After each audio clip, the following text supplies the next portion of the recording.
सह्याद्रीमध्ये जर आत्ता बघायला गेलं तर एस-पी-आरमध्ये 6 वाघ आहेत. सेनापती, सुभेदार, बाजी. ज्यात तुमच्या अंडर 3 वाघिणी आणल्या गेल्या आणि त्याच्यामुळेच आत्ता भविष्यात आपल्याला सह्याद्रीमध्ये भरपूर वाघ दिसतील. टोटल जर सह्याद्रीमध्ये बघायला झालं तर किती वाघ येतात?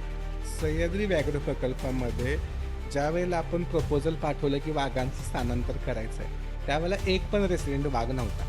पण मीन वाईल जोपर्यंत प्रपोजल गेलं अप्रूव्ह झालं तोपर्यंत आपल्याकडे मागच्या 1 ते 2 वर्षामध्ये 3 नर वाघ अस्तित्वाला आले. आपला जो तिल्लारी, दोडामल, सिंधुदुर्ग, सावंतवाडी, कोल्हापूरचा सदन पार्क याचा जो कॉरिडॉर आहे तिथे देखील खूप सारे मेल वाघ आहेत की ज्यांना आपली स्वतःची टेरिटरी बनवायची आहे. राधानगरीमध्ये देखील फार पूर्वीपासून वाघाचं अस्तित्व होतं.